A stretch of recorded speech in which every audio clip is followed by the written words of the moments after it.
This is Lisa, CEO of Sight for White, welcoming you to this week's Talking News on Saturday the 3rd of September 2022. Well, the weather seems to be leaving us now, although we are hoping it's going to remain dry for the rest of the weekend because we're at Wolverton Fair this weekend.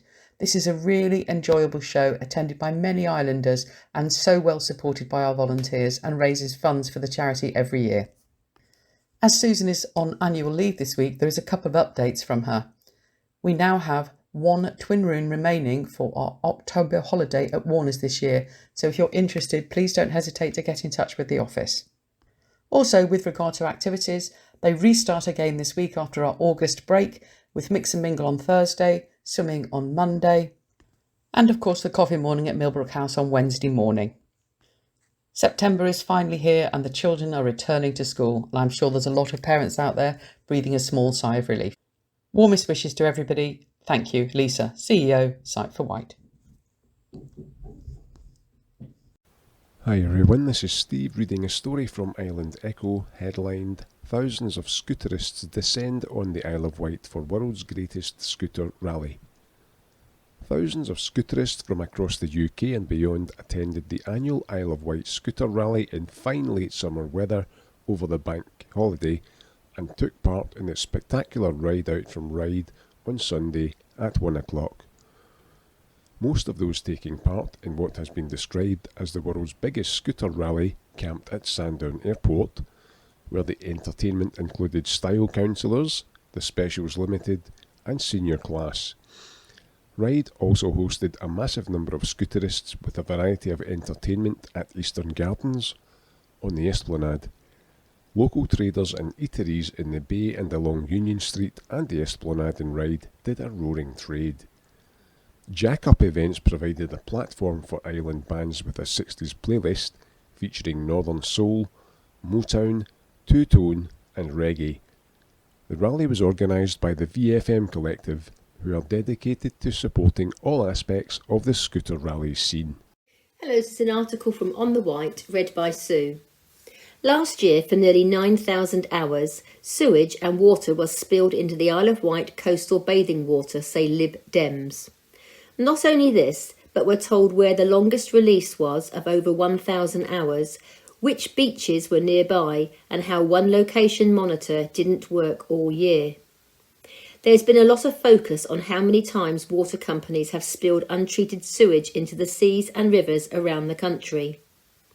News on the Wight reported, on 3 days, just recently around the Isle of Wight, the water companies call it CSO, Combined Sewer Overflow.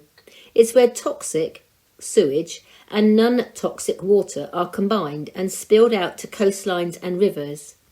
In the Isle of Wight's case, it's southern water. Data teams at the Liberal Democrats have been analysing the amount of times this has been happening around England.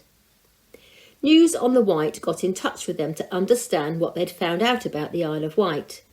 They told us that last year, 2021, there were 1,314 spills on the Isle of Wight by Southern Water that are listed as affecting and designated bathing waters around the island.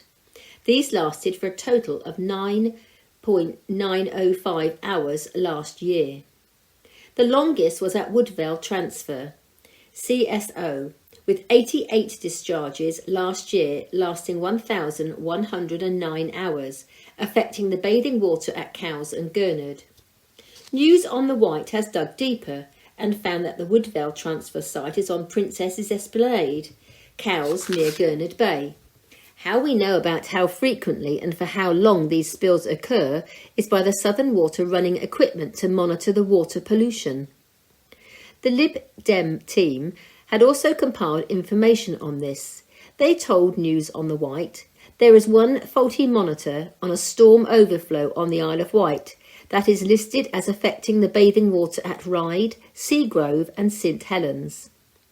This monitor is on the Westwood Road CSO and was in operation for 0% of the time last year, meaning it did not work at all. Listed as due to a power failure/issue. This means we do not know if Southern Water discharged from this overflow and for how long they did so. News on the Wight approached Southern Water twice, asking them to comment on the discharges and whether the broken sensor had now been repaired. They failed to respond. Interchange works will see Ryde bus station moved for 6 months from Island Echo, read by Lee. As a result of the ongoing and controversial works to the Ryde interchange, Ryde bus station on the Esplanade will be temporarily moving from the 12th of September until spring 2023. Changes will see Southern Vectus Route 4, Ryde to East Cowes, Route 9, Ryde to Newport, and the Ryde area Route 37 moved to the Rose Garden on the Esplanade. There will also be movements for the longer, less frequent routes 2, 3 and 8, Island Coaster and Downs Breezer. These will all move to the Esplanade on the opposite side of the road, with the new stops just 3 minutes away from the bus station. Despite the temporary relocation, Ryde Travel Shop will be open as usual. A spokesperson from Southern Vectus has said, "We apologise for any inconvenience this may cause. We will continue to update customers with any changes." This is Dan reading an article from Island Echo. Strikes end as Red Funnel agrees to pay rises of up to 18%. Strikes on Red Funnel's East Cowes Southampton ferry service have now ended as workers have voted to accept a 2-year pay deal worth up to 18.3% for the lowest paid workers. More than 140 workers who work as customer service staff, shunters and ratings will benefit from the deal, as well as pay rises of between 13.4% and 18.3%. The deal includes improvements to paid leave, sick pay, food allowances and health benefits. Unite General Secretary Sharon Graham has said, "Our members at Red Funnel stood together to fight for better wages and won. This is just the latest example of how Unite's total focus on improving jobs, pay and conditions is delivering for our members." The workers will receive immediate pay rises of 4.5%, rising to 6.3% for the lowest paid, backdated to January 2022. From January 2023, a pay increase of 8.6%, rising to 11.3% for the lowest paid, will be implemented.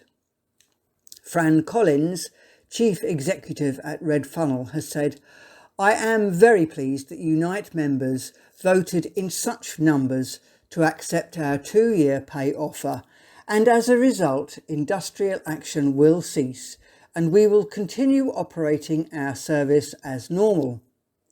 Our focus throughout this period has been to secure a substantial future for the business. It is also important to us that we have been able to recognise and reward all our colleagues during these unstable times. Now that a resolution has been finalised, we are committed to working with all our colleagues to focus on rebuilding our teams and moving forward together. We will remain fully committed to doing all we can to ensure maximum travel choice and connectivity for island residents, visitors and businesses, promoting the long-term success of the island economy." Strike action was halted last Monday when discussions led to some positive steps forward, as previously reported by Island Echo. Hello, this is Steve reading a story from Island Echo, headlined "Bomb Squad Called In After 11-year-old Finds Hand Grenade on the Beach." A young boy on holiday with his family discovered a World War II hand grenade whilst playing on the beach in St Lawrence last week. 11-year-old Elliot Finnegan, from Aylesbury in Buckinghamshire, was playing in Mount Bay on Tuesday when he came across a stone which scarily resembled a hand grenade. Mother Natalie and Father Drew realised it may be a real hand grenade and immediately called 999 to inform the Coast Guard and police of the potentially explosive discovery.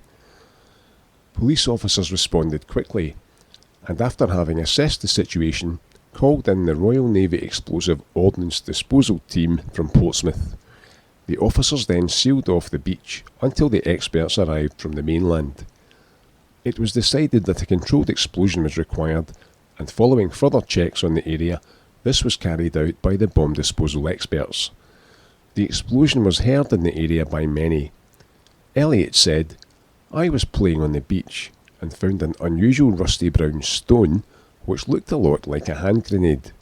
I told Mum, and we all agreed to leave it in a safe place off the beach and call the Coast Guard. This is the most exciting thing ever to happen on our holidays, and I'm pleased no one was hurt. The explosion was really loud." This is an article from the Isle of Wight Radio, read by Sue. Isle of Wight man jailed for transporting 200,000 worth of drugs. A drug dealer from the Isle of Wight who was caught transporting an estimated £200,000 worth of crack cocaine and heroin has been jailed for 5 years.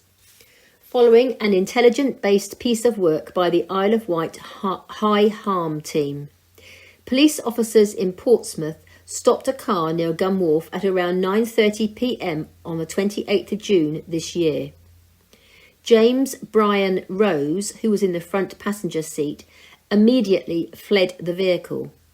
The 27-year-old was pursued through Gun Wharf Quays by police officers, who witnessed Rose throw a black rucksack into the water. Attending officers arrested Rose and recovered the bag from the water.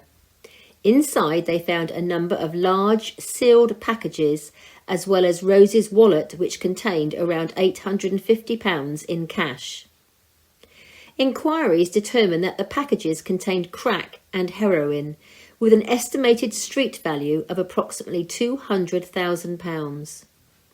Rose of North Road in Shanklin was subsequently charged with 2 counts of possession of Class A drugs with intent to supply and 1 count of concealing criminal property.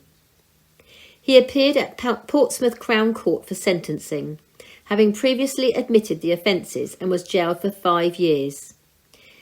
TDC Callum Younger, who investigated the case, said, "This result follows some excellent proactive work by officers both on the Isle of Wight and on the mainland to intercept the supply of a significant quantity of drugs.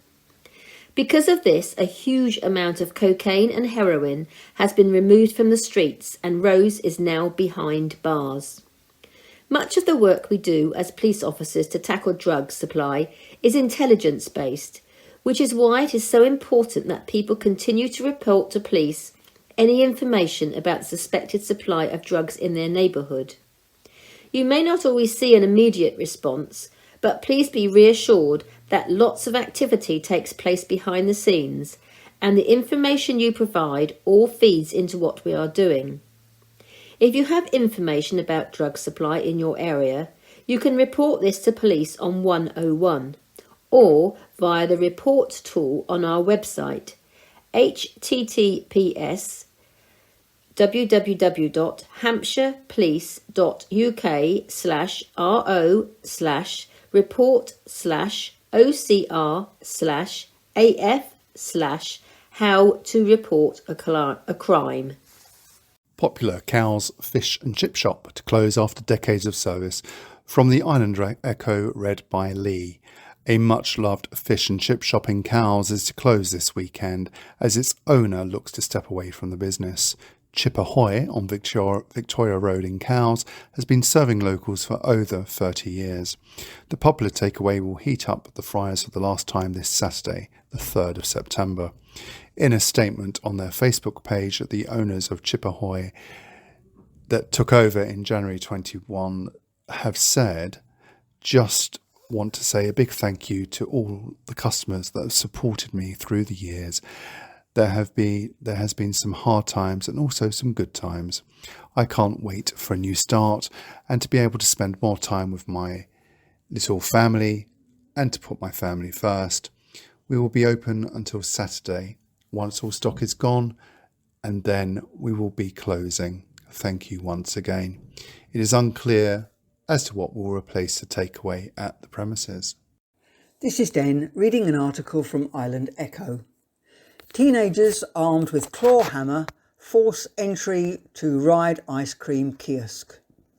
A building was damaged and money stolen from a tip jar after an ice cream kiosk in Ryde was broken into on Sunday night. Vandals broke into the kiosk on the Esplanade next to Eastern Gardens and took the tip jar that sits behind the counter containing around £30. The owner headed down on Monday morning ahead of another very busy day to see the damage to the premises. It's believed that those involved may have been young teenagers forcing entry to the kiosk with a claw hammer. Police were called and have been to the scene to conduct inquiries, bagging some evidence from the break-in to be sent for forensic analysis. Hi, this is Steve reading a story from Island Echo, headlined "Owners of Substandard Doctor Surgery say they are committed to resolving the building's issues." Owners of the substandard Wootton Doctor Surgery, which will need to be pulled down, have committed to resolving issues around the practice. Medical property portfolio holder Assura have been the owners of Wootonbridge Medical Centre since 2017, 3 years after it was built, and said it was not aware of any potential structural issues when it took over. Over the years, the land it was built on has experienced minor movement, and issues with the foundations have led to the need for what planning documents called significant structural work. Surveys have shown cracks are now evident in the building, and it has been dubbed substandard by Medina Healthcare.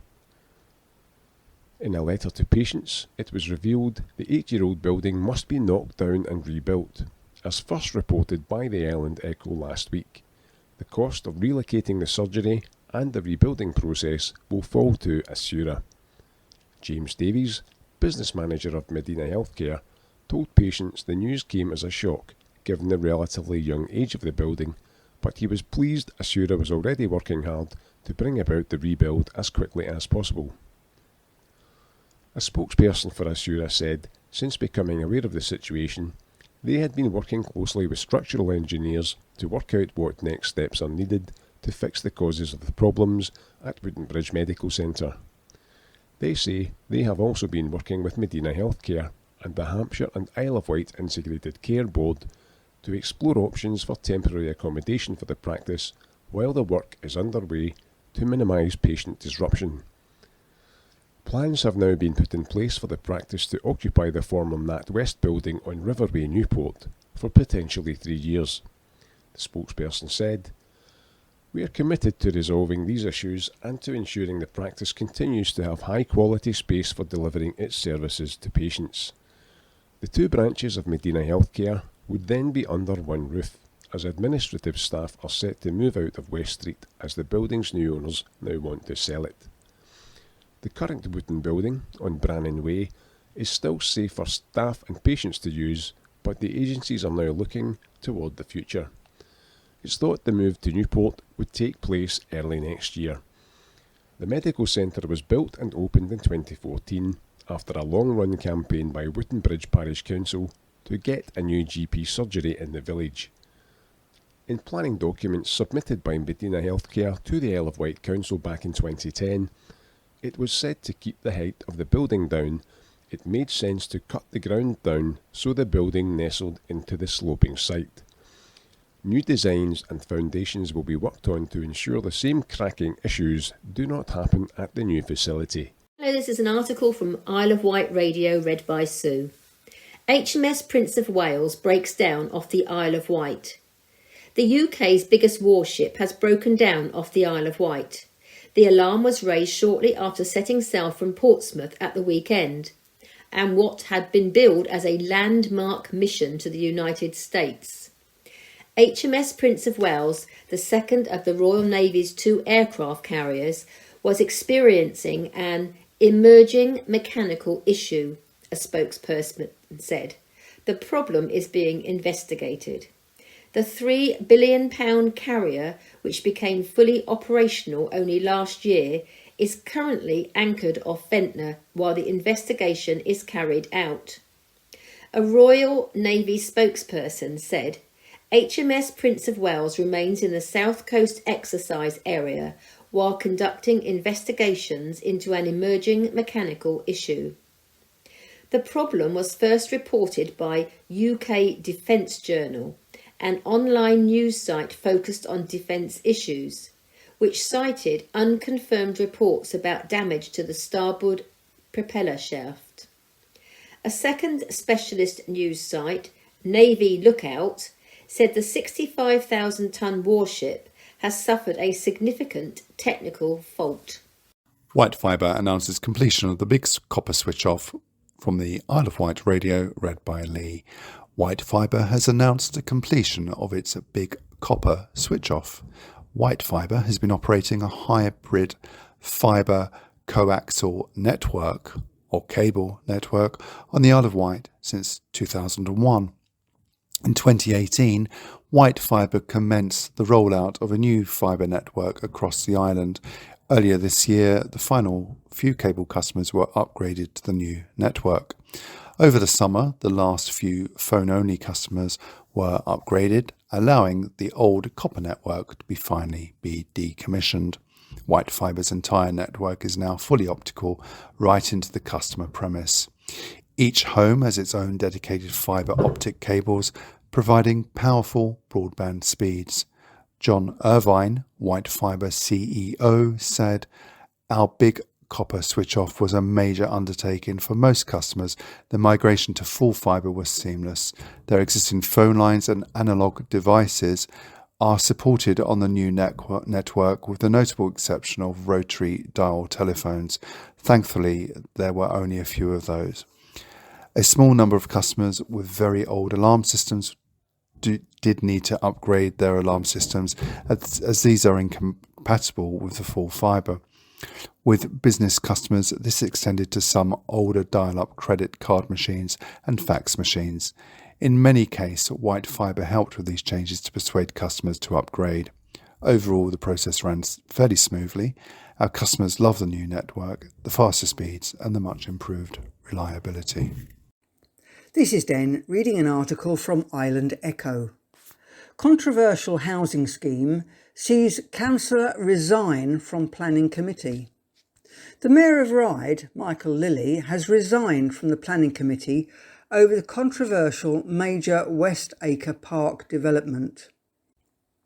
It follows the first anniversary of the Isle of Wight Council's decision to approve the 473 house plan on the outskirts of Ryde, although planning permission has not officially been granted yet.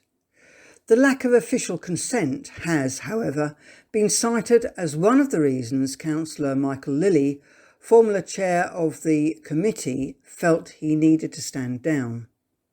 Councillor Lilly has been against the plans, increasing the number of houses in his ward since they were announced, and could not attend the crucial meeting where the plans were approved due to his predetermined stance.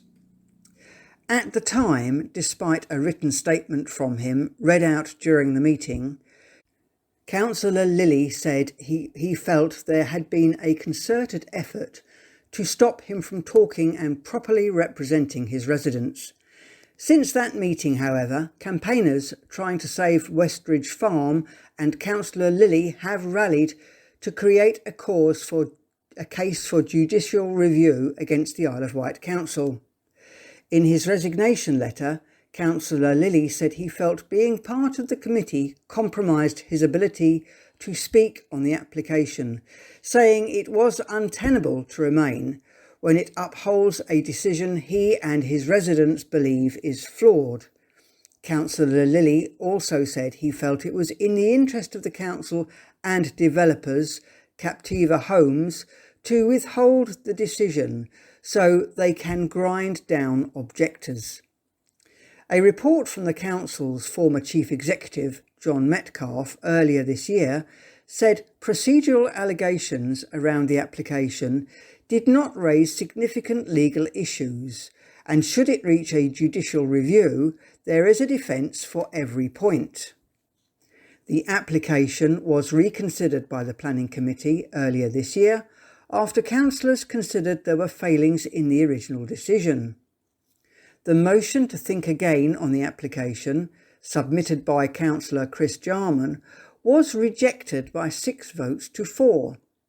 In his resignation letter, Councillor Lilly alleges, however, some councillors' votes on the motion were linked to the Draft Island Planning Strategy, the IPS, the council is trying to push through. Councillor Lilly has asked for a full investigation, saying the recommendation to remove potential housing sites from Bembridge in the IPS influenced the way members voted. His letter can be read here, michaellilly.uk/statement-from-planning-committee. Website address. The Holiday family, who currently work Westridge Farm, are still preparing to leave, should the permission be granted before the end of October. Campaigners have raised more than £18,000 to fight the council decision through judicial review, should it be accepted. Hi, this is Steve reading a story from Isle of Wight Radio, headlined New Scam Alerts Issued for Isle of Wight. Trading Standards has issued a number of new scam warnings for the island.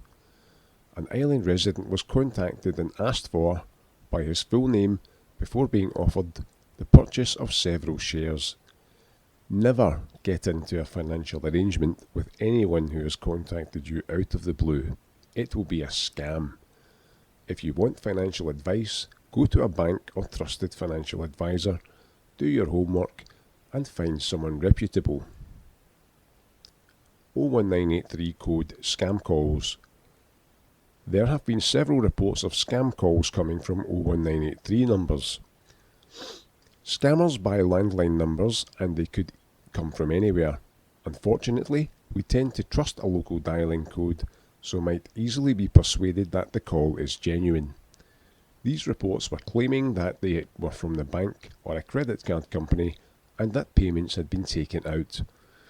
If you receive a call purporting to be from the bank and you're concerned, hang up, wait a while for the scammer to leave the line, and then call 159. You can then select your bank from those listed and they will confirm if the call you have received is genuine. Home insulation. A reminder not to engage with anyone calling up about home insulation.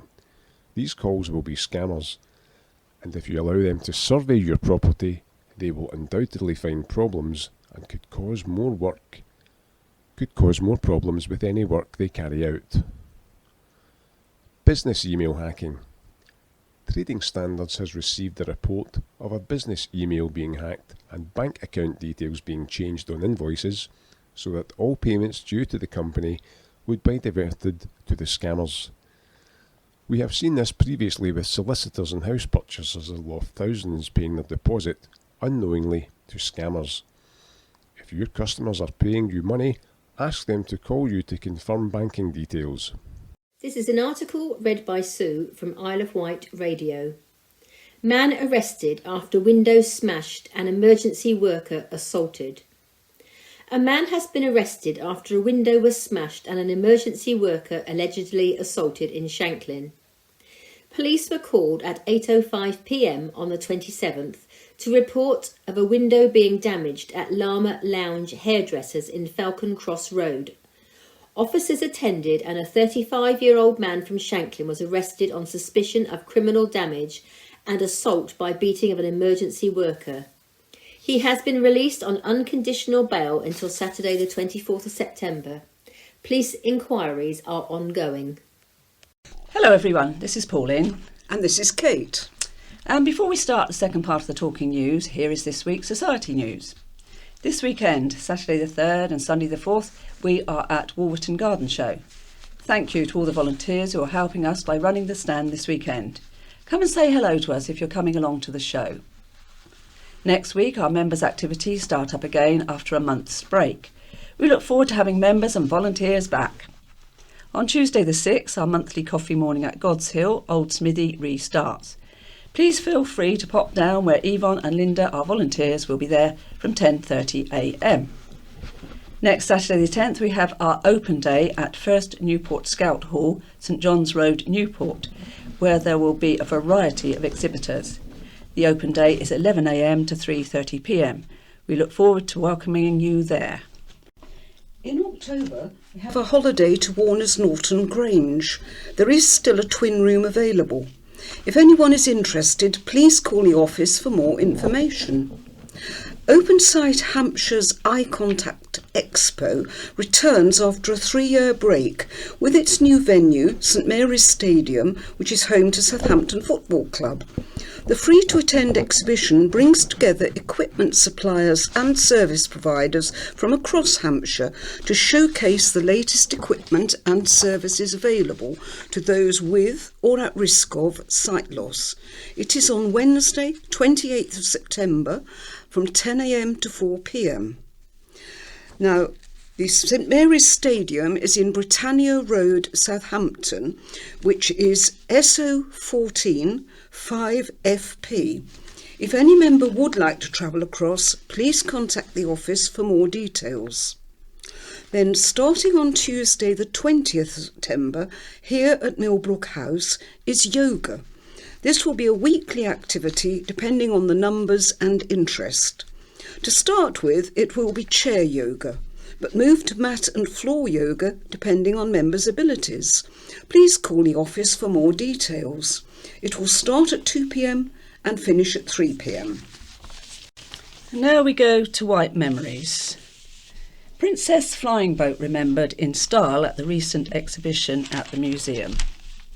Standing on the top deck of an open-top bus at the White Aviation Museum, WAM, many visitors marvelled at the sheer size of the gigantic Saunders Roe Princess Flying Boat, marked out in bright yellow paint on the grass outside the museum hangar at Sandown Airport on the weekend of August 20th and 21st. The bus was joined by the Isle of Wight Bus and Coach Museum for the weekend-long event at Sandown, which was a celebration of the 70th anniversary of the maiden flight of the Saunders Roe Princess Flying Boat G. Allen. The Saunders Roe SR-45 Princess was a British flying boat aircraft developed and built by Saunders Roe at their Cowes facility on the island. It has the distinction of being the largest all-metal flying boat to have ever been constructed. Of the 3 prototypes built, only one, G. Allen, actually flew, making 47 test flights in 1962, including 2 appearances at the Farnborough Air Show. Sadly, shortly after these flights, the project was abandoned, and none of the 3 aircraft built survive today.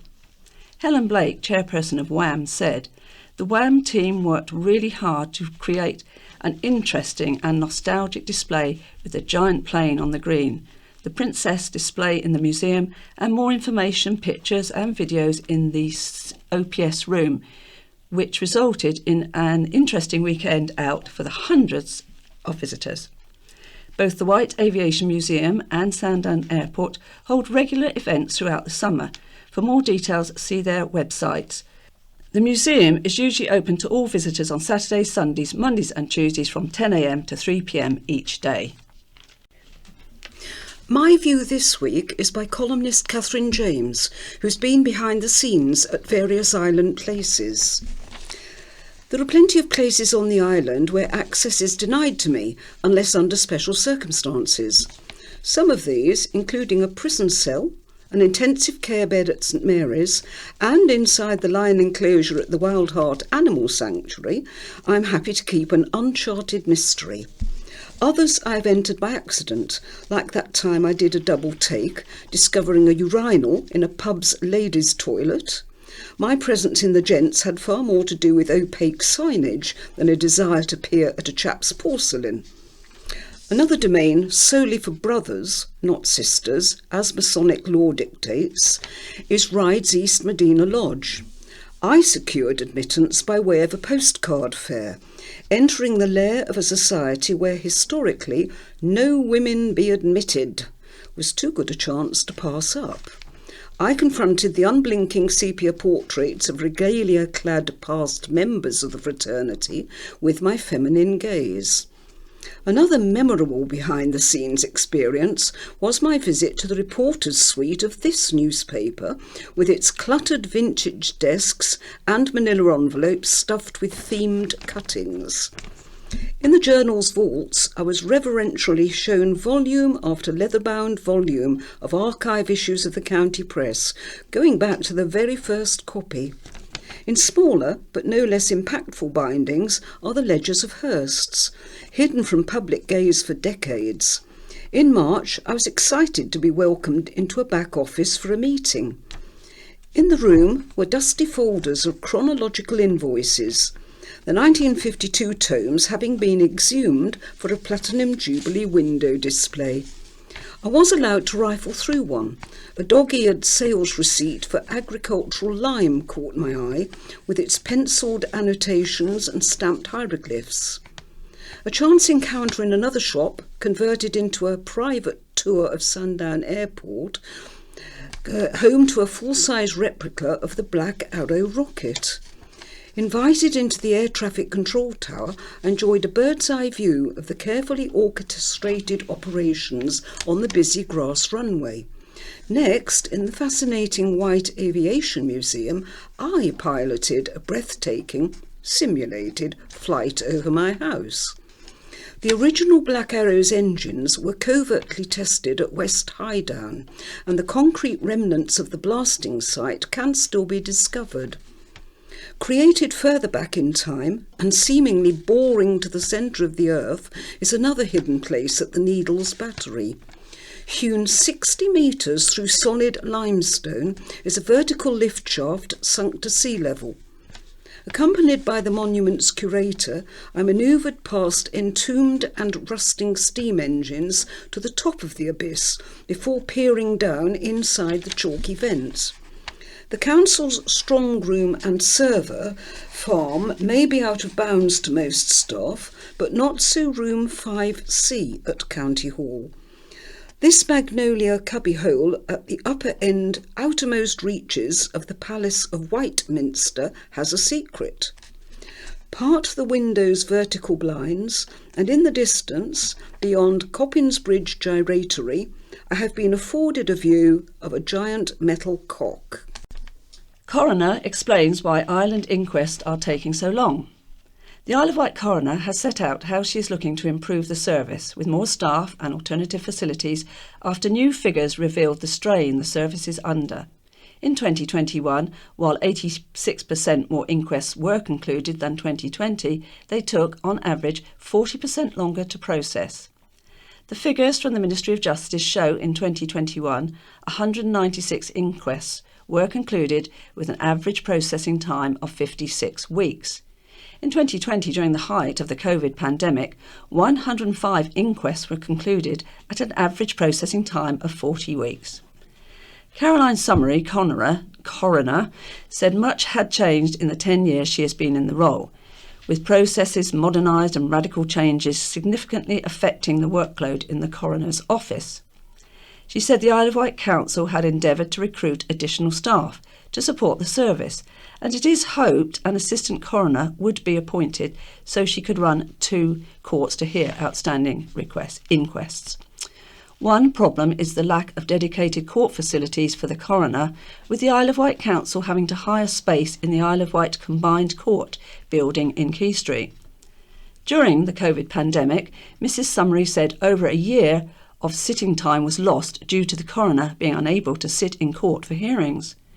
When inquests returned in person, Mrs. Summery said she was cautious about risking the health of her staff due to the courtroom the coroner's office usually used, which she described as small, windowless and largely unventilated. Her complaints about the heat in the courtroom and poor ventilation had not been addressed. In that period, Mrs. Summery said she had to make the difficult decision to prioritise inquests according to their complexity. Those considered less complex became the priority, she said, as more complex cases tend to involve multiple live witnesses, live clinicians who are still needed fighting the pandemic. It was not possible or desirable, Mrs. Summeray said, to get the large number of people required in those cases in the courtroom due to restrictions imposed at the height of the pandemic. Mrs. Summeray also said for larger hearings, with more interested persons, lawyers and witnesses, difficulties and limitations with Microsoft Teams made it unmanageable for her. In some instances, a jury is required in an inquest, but the only court suitable to hold such cases is the Isle of Wight Crown Court, which Mrs. Summeray has to request permission to sit in. However, as the courtroom is owned by Her Majesty's CTS, they are able to cancel the coroner's bookings, which had happened several times this year, Mrs. Summeray said. Now, due to the backlog of criminal trials, Mrs. Summeray has been told there is no time available for her in the Crown Court. With the Isle of Wight Council, she is investigating possible alternative venues with appropriate resources needed for jury inquests. The pressures the Isle of Wight NHS Trust has faced in the last 4 years, being under special measures, were also referenced by Mrs. Summeray as something which significantly increased referrals and workload for the coroner's office. For inquests held during the pandemic, Mrs. Summeray said she had given the Trust a period of grace where clinicians could focus on treating patients, covering sick leave and trying to recover.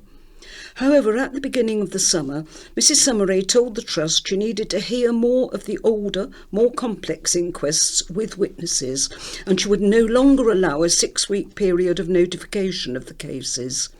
She said she was disappointed to see the Trust had then declared various crises and critical incidents over the summer, which impacted the ability of NHS staff to attend court. Mrs. Summeray said, "It's fair to say all coroners have struggled with the restrictions imposed by COVID to a greater or lesser extent, and this has caused most of us to have some degree of delay in the hearing of inquests. Some areas are better resourced and make greater inroads into their backlog than others. The situation is improving and will continue to improve, but provision of this service requires cooperation." Education officers dismiss official exam result figures. The Isle of Wight is languishing at the bottom of county league tables for this year's examination results, despite some successes for individual pupils. Island students disappointed with their results may have good reason to blame the island's education system. Figures released by Ofqual, the body that regulates English exams, show that overall the island's GCSE and A-level results are lower than any other county, and on a coloured map depicting results are so far below others that the island has its own colour code. Across all subjects, only 62.9% of island students achieved a standard pass at GCSE grade 4 and above, 11% below the English average. At 15.7%, we also scored badly on higher grades 7 and above, a good indicator of future A-level success, lagging more than 10% behind other English students. A child rapist admits more sex assaults. Paedophile Graham Medway, who's serving a 9-year jail term for raping a toddler at Fort Victoria in 2020, faces further punishment after admitting sex assaults on 2 other young girls, one of them also at Fort Victoria. Medway, serving his sentence at HMP Isle of Wight, appeared before island magistrates on Tuesday, where he admitted 2 counts of sexually assaulting girls under the age of 13. The paedophile was jailed for raping a 3-year-old girl while she was on a family day out at Fort Victoria Country Park, Yarmouth, in August 2020. One of the new charges also relates to an incident at Fort Victoria, but the new offences predate the child rape. Medway, 64, reached into the bedroom and sexually touched a girl as she slept in a caravan at Landguard Holiday Park, Shanklin, on a night between June the 20th and the 22nd, 2013, the court heard.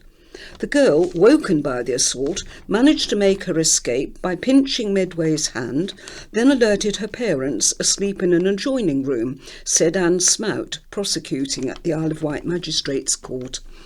On September the 6th, 2014, Medway's second victim had been playing with her young brother in a woodland area at Fort Victoria Country Park, Yarmouth. Medway approached her and made a sexual advance after she had lost sight of her brother, said Mrs. Smout.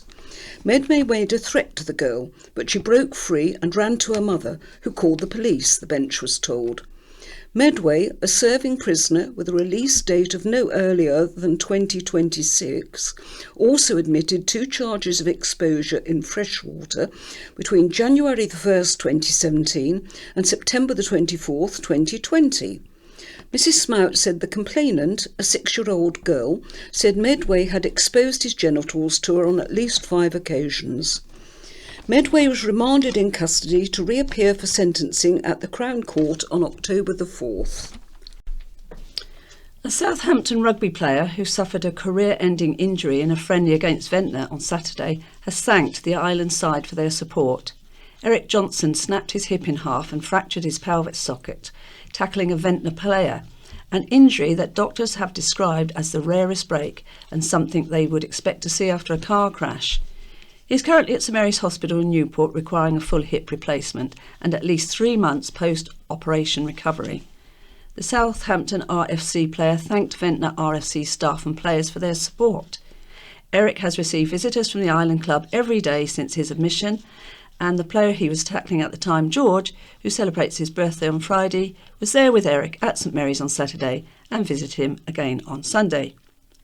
Speaking to the county press, Eric said, "I've been playing years and I've never met a club so supportive. They didn't have to go as far as they have. It's a breath of fresh air to come across a team so supporting of a rival team."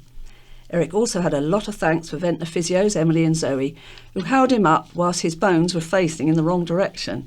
He said it would have been a lot worse if it weren't for them. "I could have severed an artery or something. I can't thank them all enough."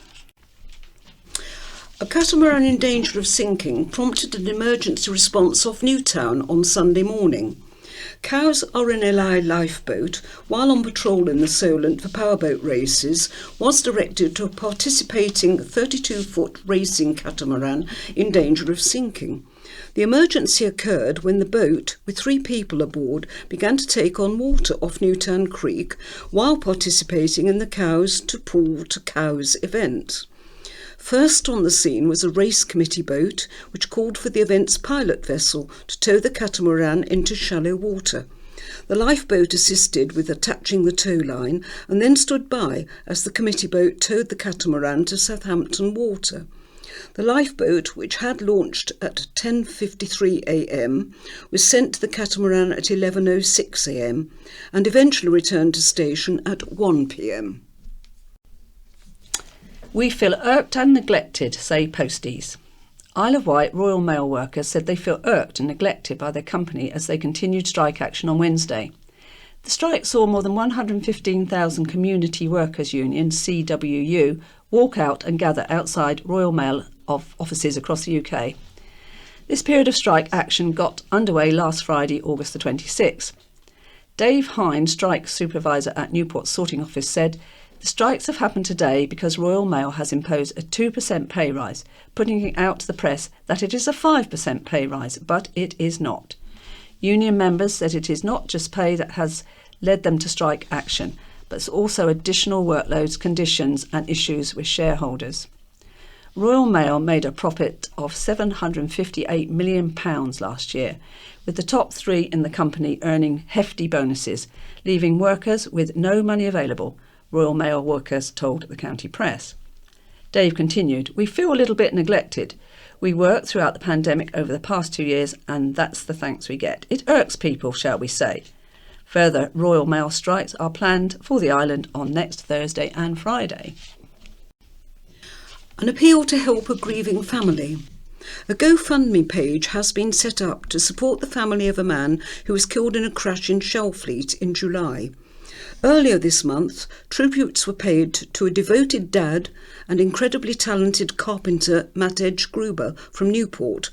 The 45-year-old died in the incident on Ningwood Hill on Saturday, July the 23rd. Now his best friend, Noah Weinstein, has set up a donations page to help support Matej's partner Trudy and the couple's daughter. Noah said, "I want to raise enough to cover funeral costs and hopefully have enough left over to put a little aside for them." He added, "Please consider donating, as they're going through enough stress right now, and I don't want financial hardship to be added to the mix." Noah, who lives in America, says Matt Edge was more like family than best friend. They met while travelling, and it continued to be a vital part of their friendship. The families travelled across the Atlantic to see each other, and Matt Edge had been due to visit Noah this month. Launching the appeal, which has raised more than $7,000, Noah and his brother Jason have pledged to add cash themselves. And there is a GoFundMe quote now, gofundme.com/f/Matt Edge-Gruber, to read the appeal in full and to donate. A drug dealer caught transporting an estimated £200,000 worth of crack cocaine and heroin has been jailed. Following intelligence-based work by the Isle of Wight High Harm Team police officers in Portsmouth, they stopped a car near Gunwharf at approximately 9:30 p.m. on June the 28th. James Brian Rose, who was in the front passenger seat, immediately fled the vehicle. The 27-year-old was pursued through Gunwharf Quays by police officers who witnessed Rose throw a black rucksack into the water. Attending officers arrested Rose and recovered the bag from the water. Inside, they found a number of large seal packages as well as Rose's wallet, which contained around £850 in cash. The packages contained crack and heroin, with an estimated street value of approximately £200,000. Rose of North Road in Shanklin was subsequently charged with 2 counts of possession of Class A drugs with intent to supply and 1 count of concealing criminal property. He appeared at Portsmouth Crown Court for sentencing on Wednesday, having previously admitted the offences, and was jailed for 5 years. 2 people were taken to hospital on Monday after a crash on Thorness Lane near Cowes. Hampshire Constabulary was called to the road that leads to Thorness Bay Holiday Park off Rolls Hill at about 5:30 p.m. A single vehicle was involved in the incident, police said. 2 people were transferred with what the force called minor injuries. East Cowes flood barrier scheme is scrapped. Businesses in East Cowes could find themselves in deep water unless they invest in flood protection, after plans for a temporary flood barrier 2 years in the making were scrapped. Instead, the Isle of Wight Council will provide sandbags and the Environment Agency will advise firms. It is a far cry from the protection promised by a scheme dubbed Shovel Ready by the Isle of Wight's MP in August 2020, when £500,000 was awarded to find a temporary frame designed to be raised when flooding threatened. However, it has now been abandoned, even though the barrier and pumping equipment were purchased and ready to be used in September 2021. In February 2022, a similar frame failed at Iron Bridge in Shropshire, when water seeped underneath, causing widespread flooding. It sparked a national review, but not all similar projects were scrapped. In East Cowes, engineers suggested placing concrete blocks along the barrier to stop it slipping, but the EA called a halt to the plan. The organisation cited a need for heavy plant machinery, a risk to health and safety, access restrictions to the floating bridge and factories, and a requirement for road closures. Now 30 businesses will not get any funded protection, while alternative measures are being put in place for 34 homes and a business case is being written up for another 34. In 2017, parts of East Cowes were identified as being at high risk of flooding during spring tides, and water levels are rising. There was major flooding in 2014, and part of the Esplanade flooded in February 2022 when Storm Eunice hit. In July, the Environment Agency revealed it had £300,000 in funding to buy PFR, Property Flood Resilience No Return Flaps in the seawall, flood-resistant doors, non-return valves in drainage pipes, self-closing air bricks. Nearly 20 homes have had measures installed. The rest will be fitted by October. There's fresh concerns after more sewage is in the sea. Isle of Wight beaches were hit by new warnings about sewage and rainwater pumped into the sea along the North and East Island coasts last week. Many islanders were choosing not to go into the sea following a series of combined sewage outflows from outfall pipes. Monitoring site Beach Buoy said last Wednesday a southern water release may be affecting water quality. Last Thursday, outfall pipes at Sandown were used, including a 13-hour-long discharge, pipes near Cowes and Gurnard activated, and the Norton transfer outfall triggered, along with one at Yarmouth. It follows discharges on August the 17th and another just days into the summer break. MP Bob Seeley said, "Last year we persuaded Southern Water to invest millions of pounds into the island and to use the island as their national pilot scheme.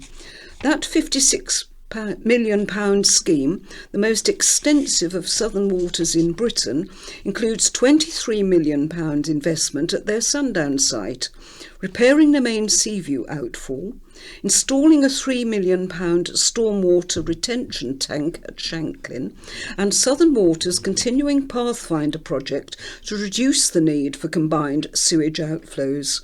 I am concerned by the effect combined sewage outflows have on the island." And then this week, he added, government is taking action to significantly reduce sewage discharges from storm outflows. Meanwhile, DEFRA, the Department for Environment, Food and Rural Affairs, revealed more about how it plans to hold water companies to account. In a social media announcement, it launched what it called the largest infrastructure programme in water company history to crack down on sewage spills and end pollution. It said water companies will have to achieve targets, so discharges only happen when there is unusually heavy rain and when there is no immediate adverse impact to the local environment. Critics have called the announcement greenwashing. Under the DEFRA plan, there will be no changes to water bills until 2025. The government says it has ruled out options that could add up to £817 a year to average household water bills. Barbara Falls, who helped bring hundreds of Isle of Wight children into the world, has died at the age of 93. Barbara was the sister midwife at St Mary's Hospital from 1975 until her retirement in 1989. She died on August the 12th after a deterioration in health. Barbara was born to Esther and Frederick Buxton on May the 21st, 1929, at the Nurses' Institute in Freshwater. Her father worked for the Rural District Council as a highway surveyor. She attended Totland School and then Node Hill when it was an all-girls school. Barbara qualified as an SRN in 1950, later completing the first part of her midwifery training in Portsmouth and working briefly at Poole General Hospital. The second part of her training was completed on the island and she became the midwifery sister at Rockford in Essex. She then worked as a nurse on board Cunard liners, the Queen Mary and the Mauretania. She left the profession in the late 1950s-60s to raise her family, returning to midwifery in 1971. Barbara returned to St Mary's in 1974, where she continued as a midwife and sister until her retirement in 1989. She spent 26 years working for the NHS. The Isle of Wight NHS Trust Dementia Outreach Team has extended its community outreach service to provide a 7 days a week service open from 8 a.m. to 6 p.m. It is for people who have been diagnosed with dementia. The change follows a successful trial to deliver support to people and families experiencing a dementia-related crisis. People who need the support are seen in their own homes, care homes or residential homes. The small team consists of dementia specialist interest healthcare practitioners based at St Mary's Hospital. Joe Tucker, the older persons cluster lead, said, "Our service was launched just over 2 years ago, providing a 5 days a week service. We've worked closely with people living with dementia, their families, carers, residential and nursing homes, and identified that working 7 days a week would make a positive impact to support people in crisis and to prevent unnecessary hospital admissions. The team has worked hard to build relationships with colleagues across the system, including our partner agencies and independent, third sector and voluntary agencies, to help provide the best wraparound support for people living with dementia in our community." A pod of dolphins off Freshwater Bay posed for the cameras last week. Aaron Jacobs was enjoying some leisure time out at sea when he saw them off Scratchell's Bay at the Needles on their way to Freshwater Bay. He said we must have been with them for about half an hour, if not more. They're really playful. around the boat. I've never seen them jump so much like that before. There were about 15 of them, some very huge and some were very small. We usually see them every year towards the end of August around the Needles, but I've never seen jumping like that before. It was amazing to watch. There's a big bill for Nightspot after losing an appeal. A ride Nightspot has lost its bid to stay open and play music later. It must now pay nearly £2,000 to the Isle of Wight Council. Harbour House on Ryde Esplanade appealed the council's decision to refuse its application for a late-night licence to the island magistrates. It was originally refused in March due to public noise nuisance concerns after more than 50 residents objected.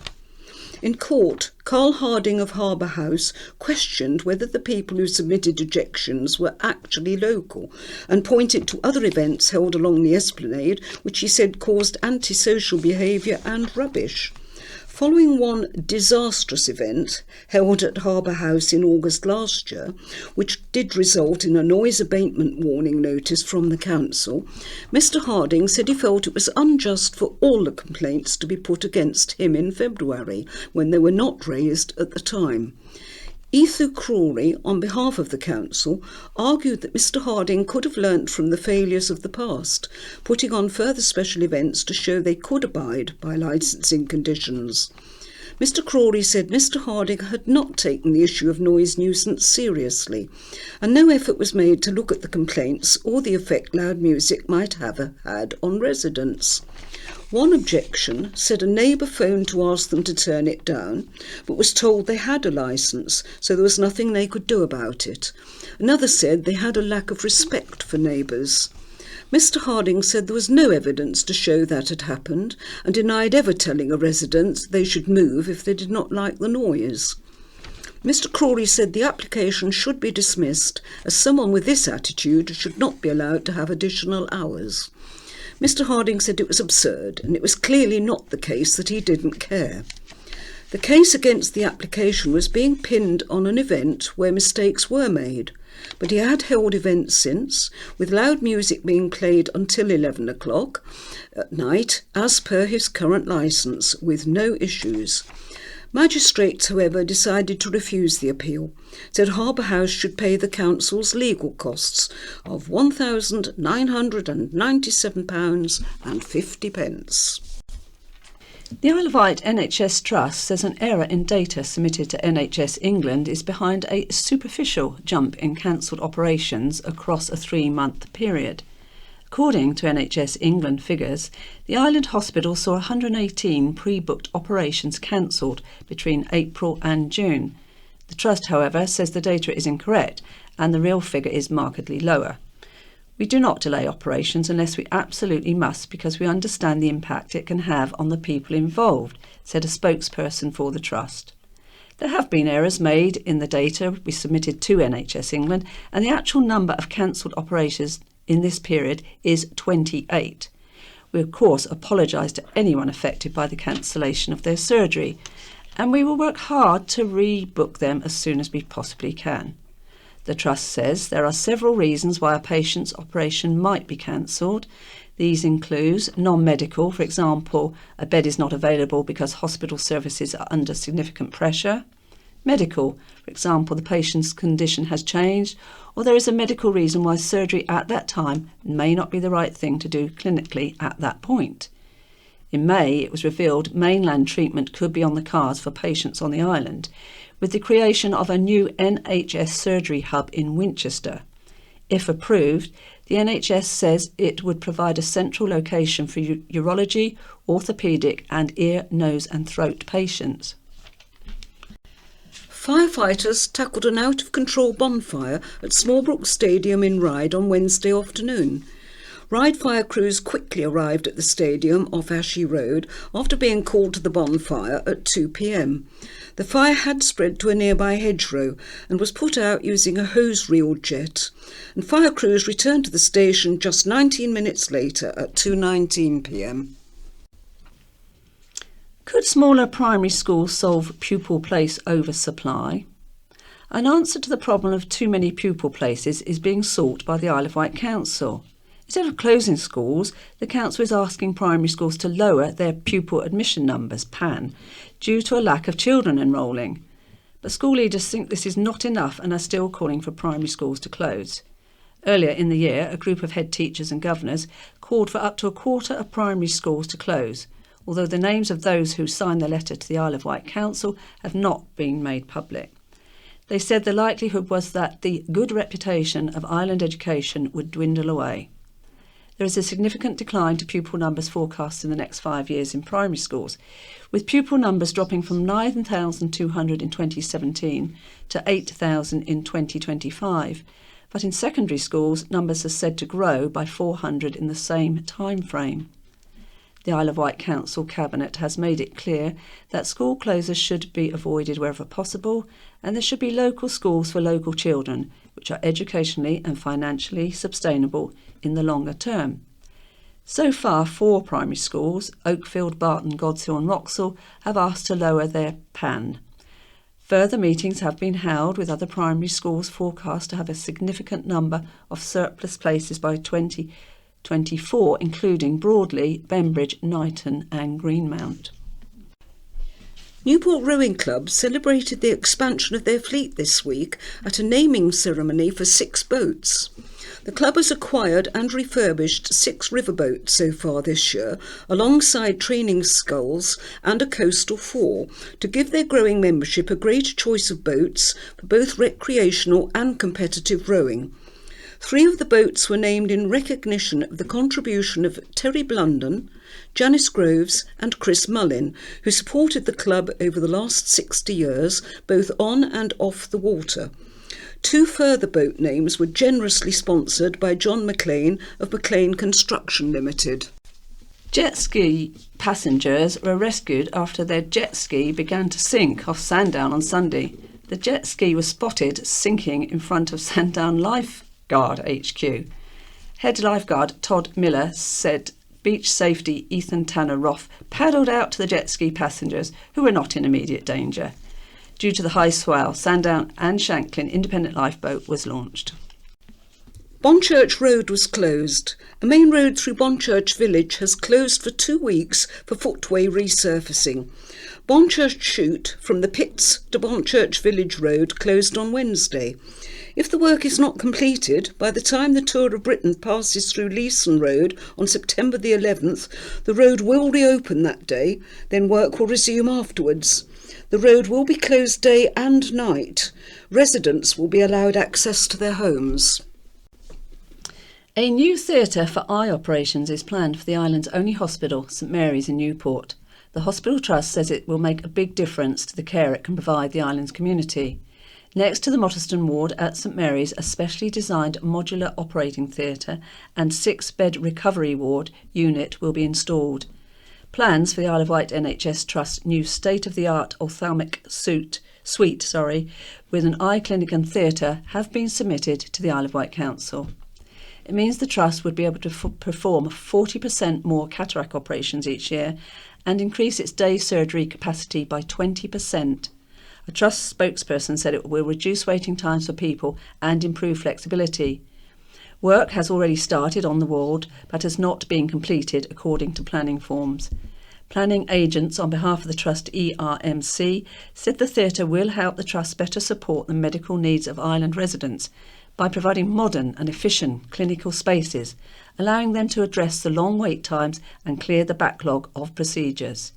ERMC says the unit is on a fast-track supply timeline to ensure the hospital is operationally able to meet growing patient lists. Missing cat Lulu finds her way home after a 10-day ordeal. Bedraggled, thin and with a few wounds, but missing cat Lulu has returned home. She'd been missing for 10 days after disappearing in the middle of the night. Her owner had had the exhaust and catalytic converter stolen from her car at around the same time, and she wondered if Lulu had jumped into the thief's car and been mistakenly driven away. A delighted Catherine Cameron Martin said, "Lulu walked in through my back door into the kitchen. I was standing at the gate collecting posters from my neighbour about Lulu when I turned round and there she was coming towards me. I dropped the posters in disbelief, could not believe my eyes. I walked up to her, kneeled down. She gave me a couple of gentle headbutts and just flopped on the ground in the sun, rolling over and over. I don't think she could believe she had actually made it back home. She was so happy, and I was delirious with joy. She had a puncture wound over her left ear, a scratch above her right eye, and a bite underneath her neck. She was thinner, a bit bewildered and subdued, and unusually nervous. She had obviously had a tough time living rough for 10 days. Just how she found her way back is remarkable and very clever. Catherine thanked the county press and all those who shared the appeal."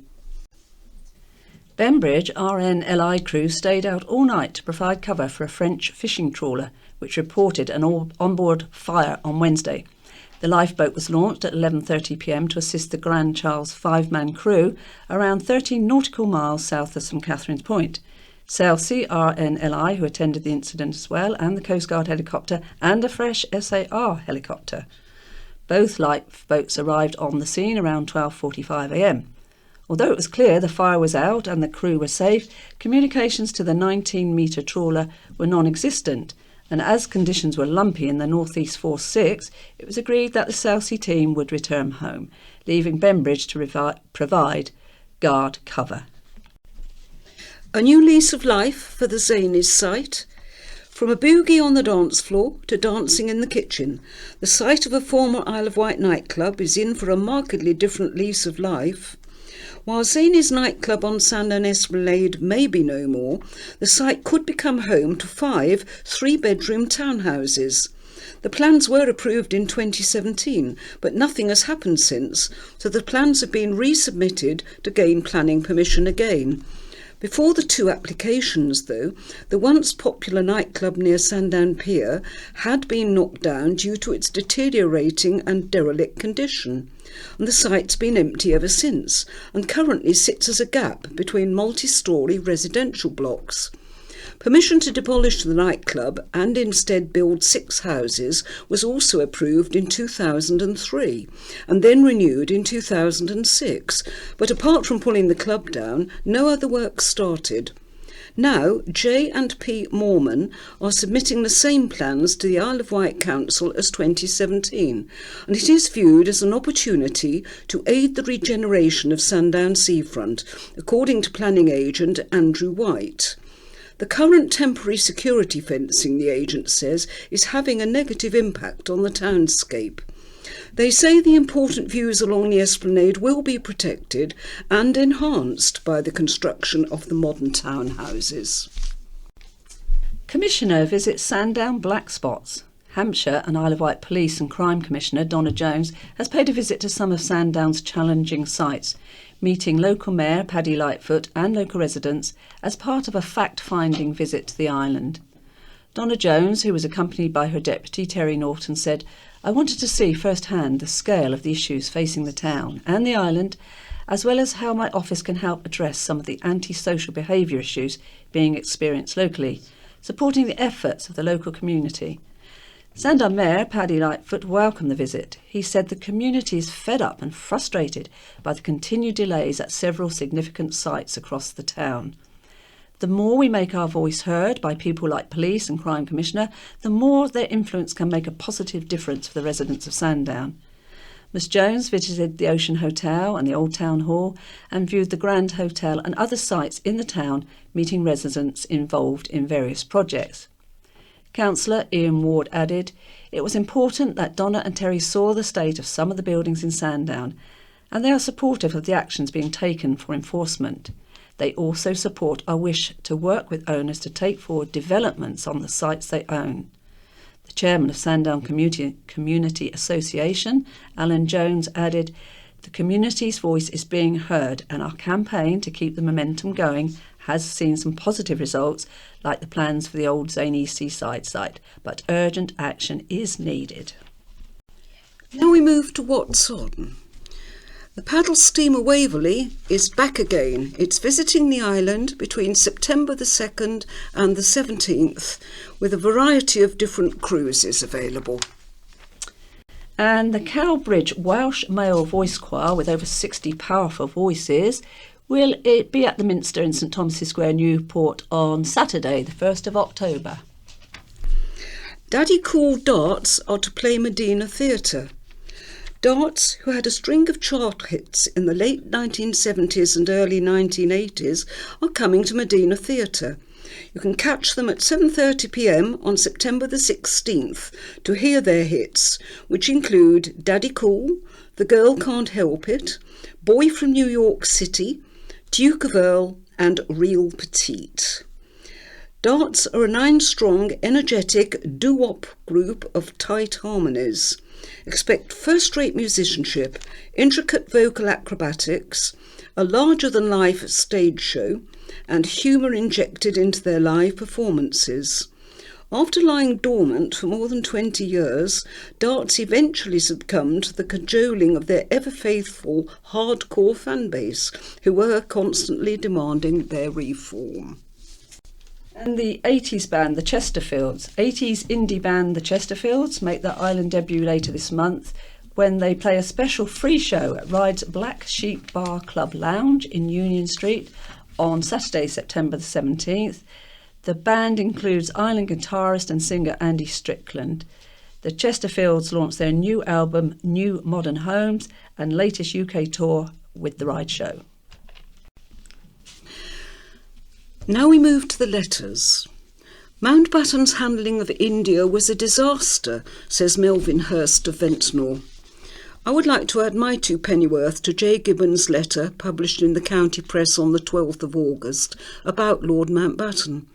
I can't comment on his connection with the Dieppe raid or his previous naval career, and his death was indeed tragic, but his handling of partition in India and Pakistan was an unmitigated disaster, a woeful end to Britain's long history in India.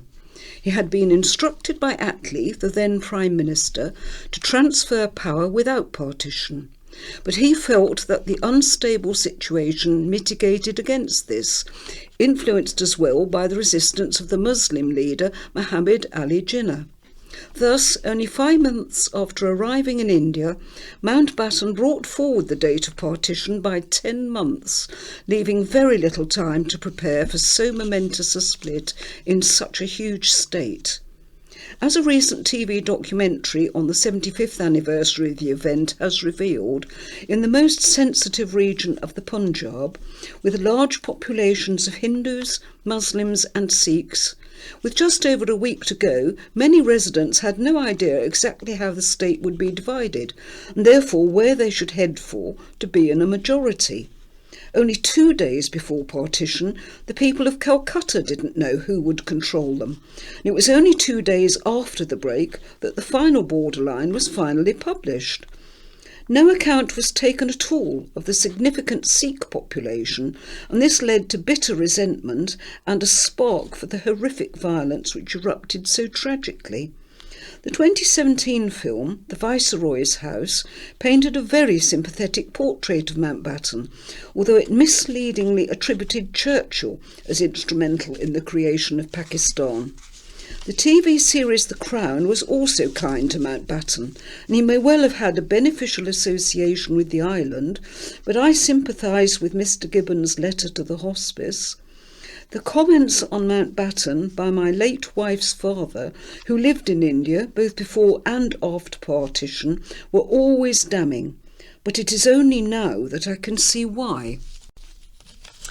Good farmland shouldn't be lost to solar parks. And this is a letter from Tony Hart of Fishbourne.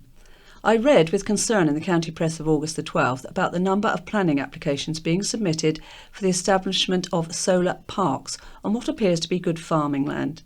Britain imports approximately 50% of its foodstuffs. Politicians and most of the general population seem to think this can go on forever.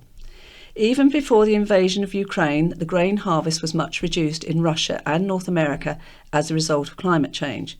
Last year, I believe, the rice harvest failed in Bangladesh, the third largest rice producer in the world. As sea levels rise, the very productive coastal strip of many countries will diminish, further reducing the amount of arable land.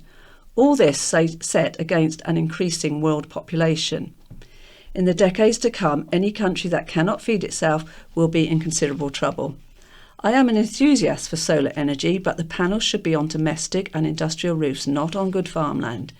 I believe we need to support our farmers, for in the decades to come we are going to need every acre of farmland we can lay our hands on.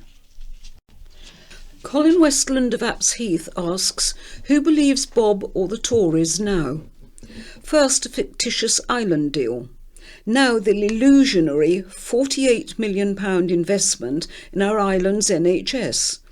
The prospects for the Conservative Party, and Bob Seeley in particular, look very bleak, because no one is going to believe a single word that comes out of his lips, let alone any Johnny-come-lately Tory promises as the next general election approaches. Isle of Wight is ideal for renewables, says Dave Christian of Southampton. The Isle of Wight could show the way for all Britain. With renewables, we are told the cheapest form of power generation, the island is ideal. 384 square kilometres surrounded by water, one of the sunniest parts of the country, and plenty of wind blowing up the Solent and English Channel. Wind, solar and tidal generation would supply the 141,000 population. Each household would be given an electric car. The trailers of goods would be unloaded off of the ferries and distributed round the island in electric vans. If this rollout proved a success, it could be introduced countrywide. A green insect visitor to a Knighton home was a pleasant surprise. Julian Bagwell of Knighton writes, I was surprised to find what I thought was a locust in our house in Knighton the other day. Apparently they do turn up in the south of England occasionally. I took some photographs and sent them off to the county press. I was further surprised when I was told that in fact it was a great green bush cricket. It doesn't bite, but it was my brave wife, not me, who took it outside and released it onto one of our bushes. From there, it happily flew off some time later. The Squirrel Trust and the Co-op team up. The Isle of Wight Red Squirrel Trust and the Southern Co-op joined forces to clean up part of Ryde. 4 bags of litter were collected and brambles were cut back at a recreation ground that is a familiar haunt for the furry favourites. A team from the West Street store helped Helen Butler from the Isle of Wight Red Squirrel Trust with the project. The Isle of Wight Red Squirrel Trust is dedicated to protection and survival of native red squirrels, their habitat and the species that share it with them. Helen Butler, who also runs the White Squirrel Project, said, if you see a red squirrel, don't keep it to yourself. Become a citizen science by reporting the squirrel sighting, dead or alive, to White Squirrel Project. Let's tackle the taxing problems, says John Baldry of Ventnor. Arguably, the most pressing action facing humankind today is climate change. It has passed the point of being in dispute. It will take vast amounts of money to resolve this issue.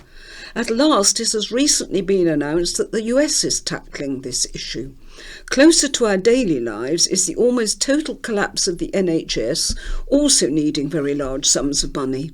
Add to this almost every aspect of British life, such as the underfunded local councils, schools, the legal aid scheme, social care, etc. Add the impending catastrophe of the cost of living crisis, and we realise that our country is in a terrible position. A very large amount of state money will be needed to combat the aforementioned problems. What are our 2 contenders for the job of Prime Minister proposing? Tax cuts and small government. All forecasts of tax cuts point to the wealthier gaining from cuts, with those in the greatest need gaining little or nothing. Both contenders say that tax cuts would boost the economy.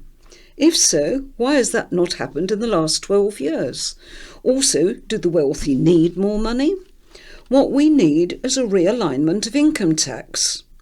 Reintroduce the 10% initial rate with gradual 10% increases. Reintroduce the 50% on those earning over £150,000 with a top rate of 60% for those earning £200,000 and more. This, coupled with a crackdown on tax havens and companies and individuals that earn money here, paying tax here would probably solve the shortage of funds for all of the projects that so desperately need funding. Companies that trade here should pay tax here. Happy birthday, amazing Amelia.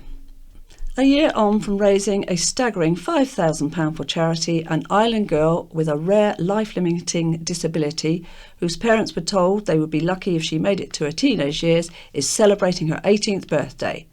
Amelia Burns has reached the amazing milestone and defied doctors' predictions. In May last year, with the help of her family, Amelia, diagnosed with MECP duplication syndrome at the age of 3, took on the Red Squirrel Trail in her wheelchair.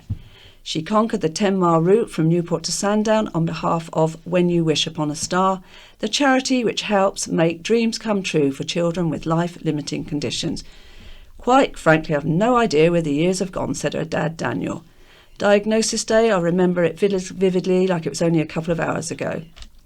It felt like it couldn't be true, but it was.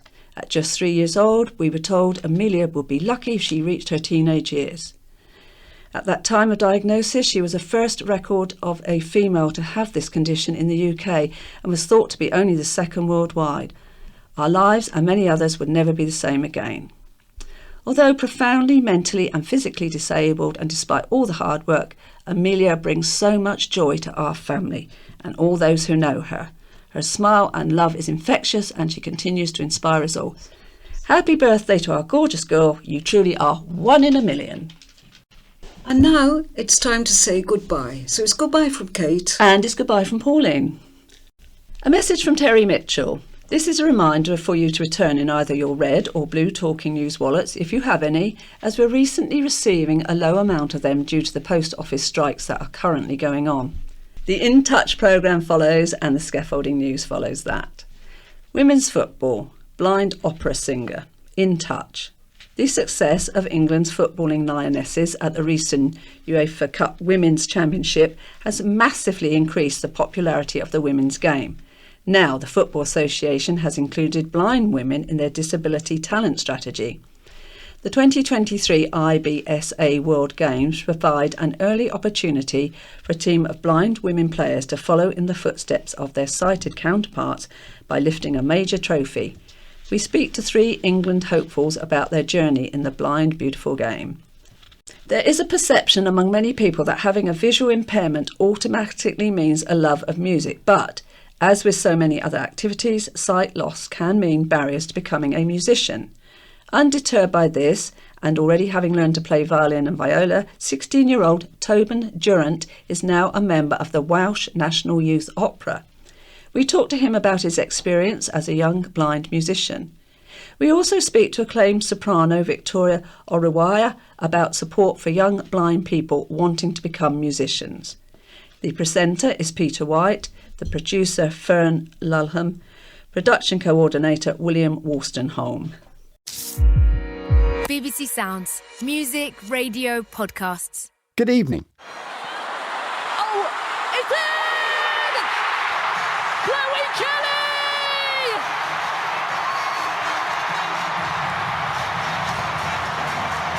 England lead in extra time.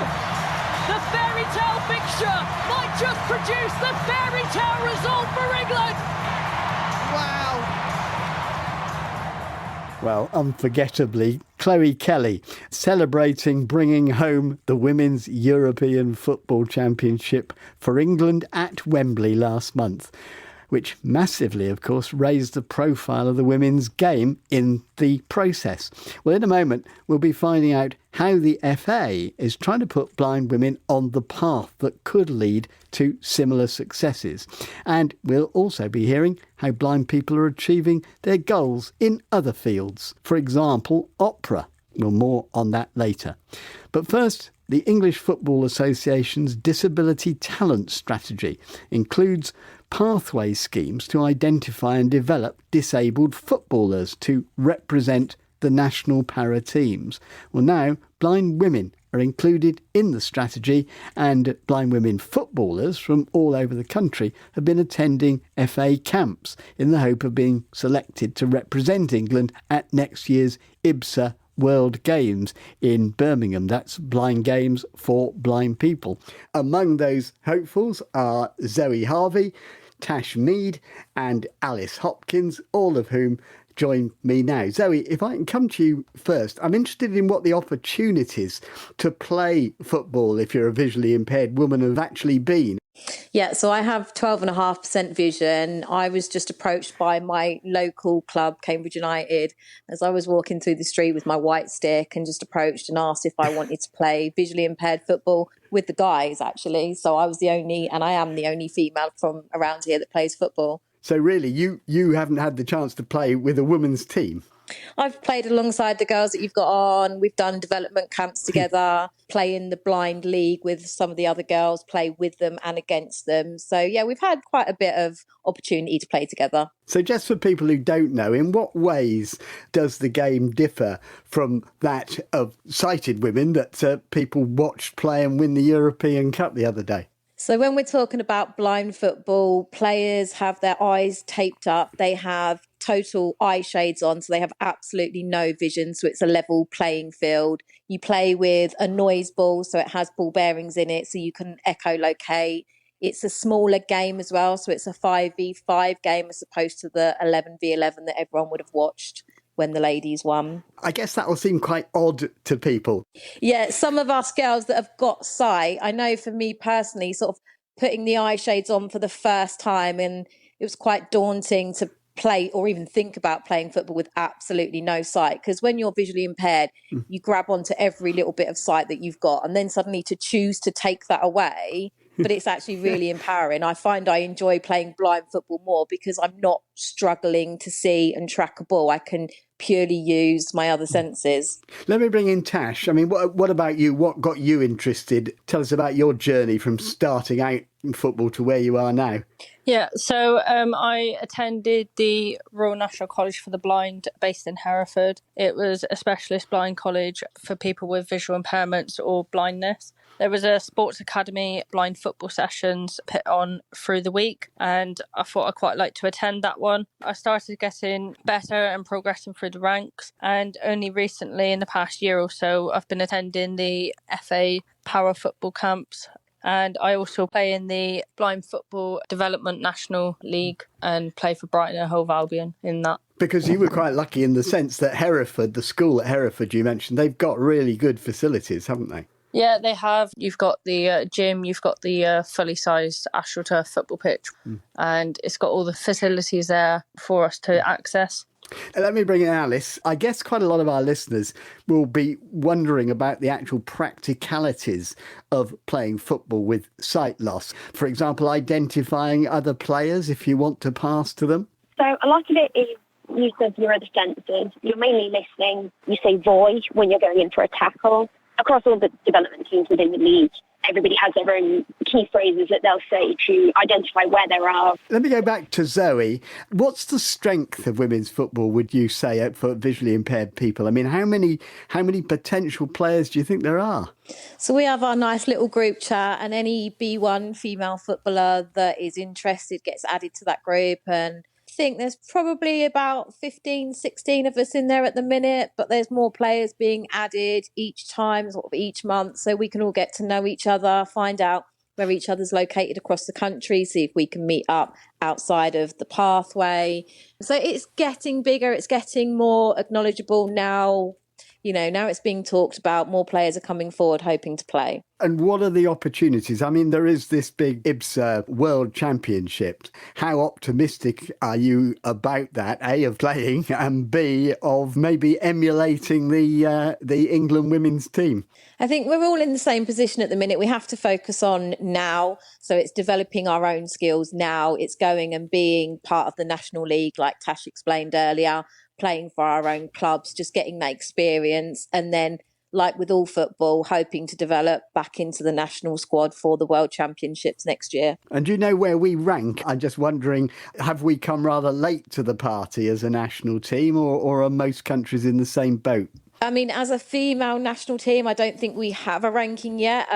It's quite a small area. It's quite expertise, it's quite specialist. So at the moment, I couldn't tell you where we rank and if we do rank, but there's a lot of new female developing teams. So I would not say England are far behind any of those. Tash, what advice would you give to people, perhaps visually impaired women and girls listening at home, if they want to actually get involved and haven't so far? I think give it a go, find your local club, contact the FA and, see if there's a club nearby which run disability football. So yeah, just get involved when you can. Alice, if I can put the same thing to you, I guess there are some places where there just aren't local teams, aren't there, at this stage? I think there's only like 4 or 5 league teams for blind football across the UK. I mean, the main thing I'd say is definitely find one of the FA's Para Pathway hubs. There are quite a few of them across the country who can point you into the right direction and say, go talk to this person. But I think the main thing is trying it out for yourself and having a go. Zoe Harvey, Tash Mead, Alice Hopkins, thanks so much for joining us, and we'll follow your progress with great interest. And now, the source of more inspiration.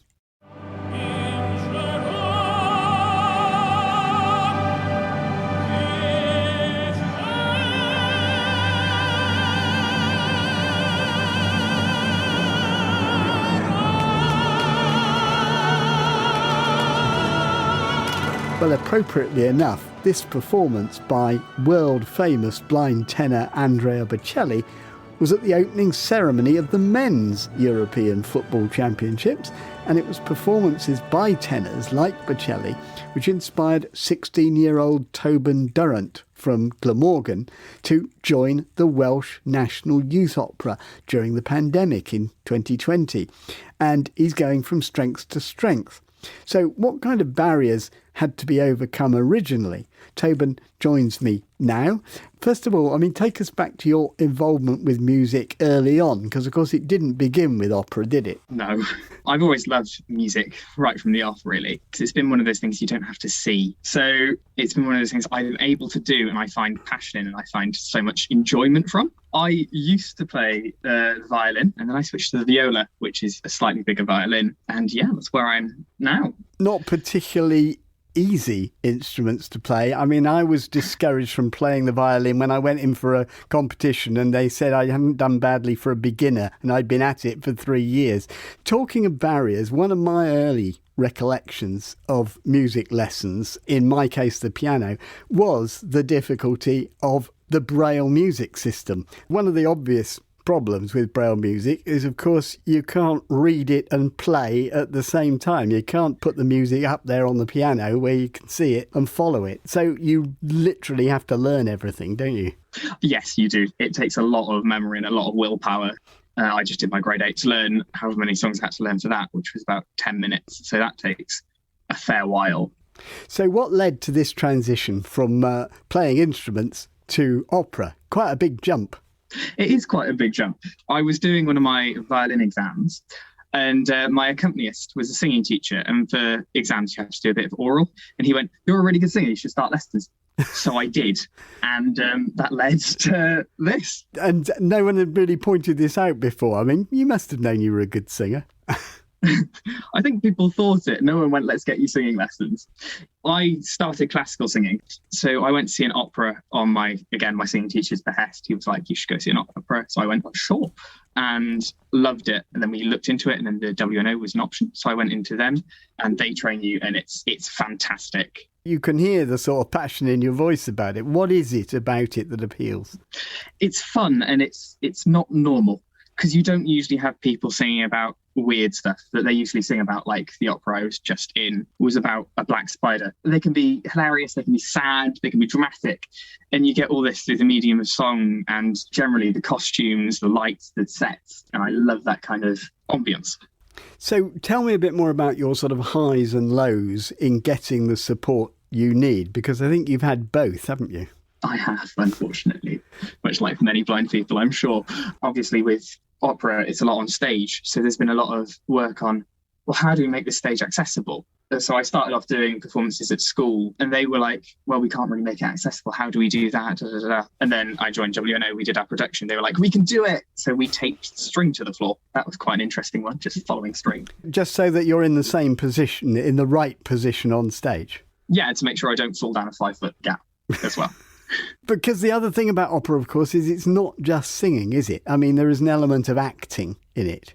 Yes. So how we manage the acting and stuff is I'm happy to be manipulated. So I'm happy for people to like move my arms and stuff and give me verbal directions as well as physical. But there was also a lot of literally grab me and move me if needs be on stage. That was quite fun, just to have people just grab me and just be like, get over there. So you're cool about that, because normally, you know, we tend to object to being pushed and pulled, but I suppose you think this is part of the learning process. Yeah. I had worked with these people quite a lot before as well, so I knew who they were. It wasn't just some random person on the street, which is quite scary.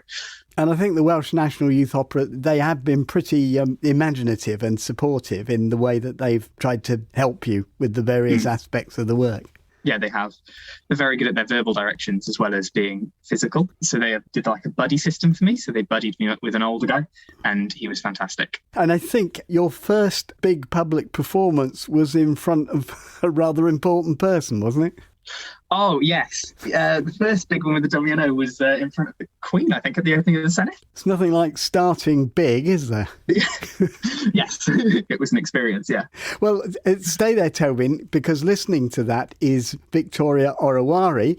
Victoria is herself a blind opera singer and also a trustee of the Amber Trust, which is a charity which supports blind and visually impaired children to reach their potential as musicians. And Victoria, very sportingly on a bank holiday, is talking to us from Boscombe Beach in Bournemouth.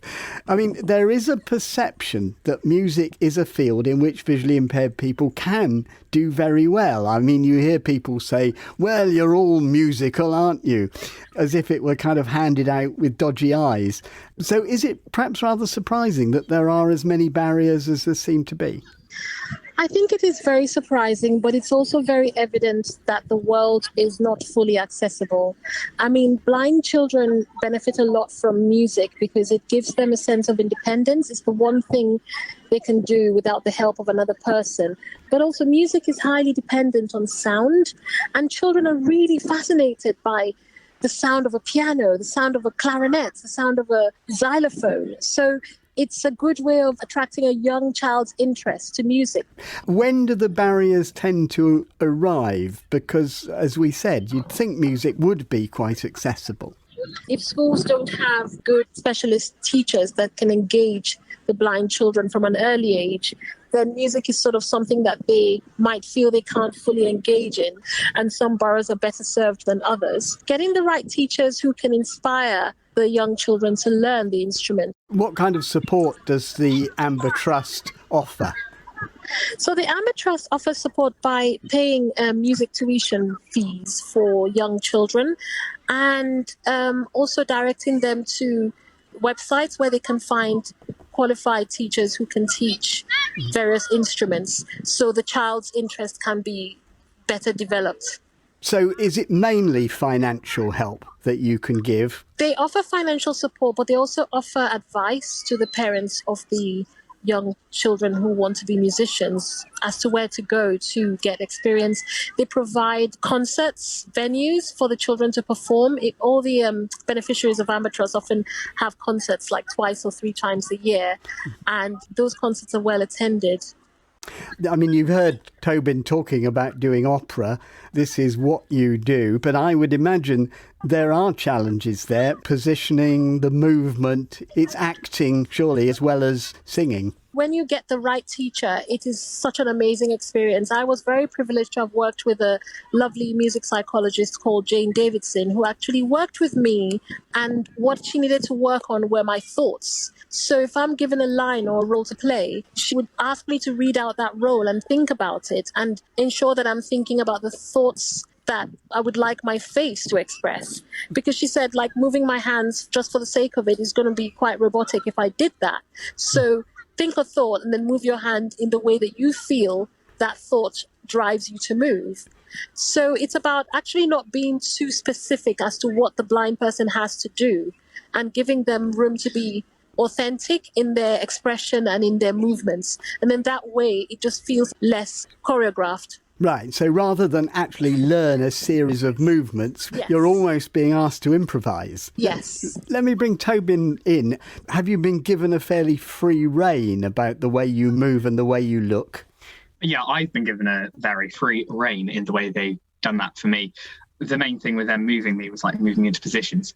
Well, here you are, Tobin. You've got a professional opera singer at your service, even if she is on Boscombe Beach. Anything you'd like to ask Victoria while she's here? How did you get where you are at the moment? Like, not at Boscombe Beach, obviously. Like, how did you get your music? No, it's a good question. It's a very good question.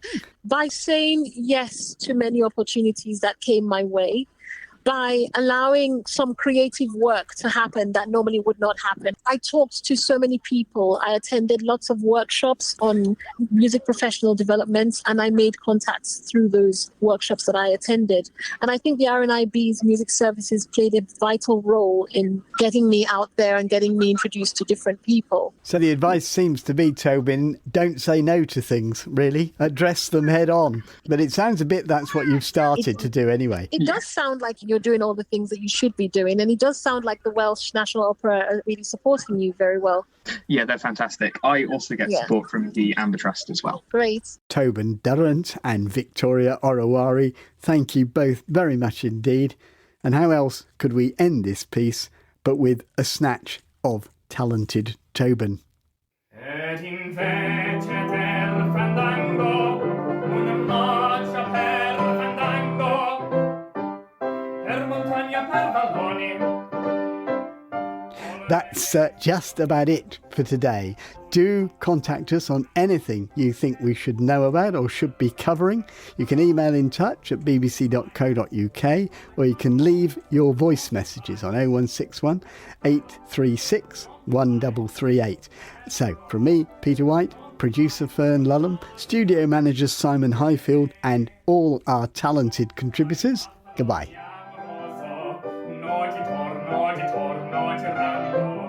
Della belle tuo vanto riposo, naci fet batoncio d'amor. Della belle tuo vanto riposo, ma la gloria milita, ma la gloria milita.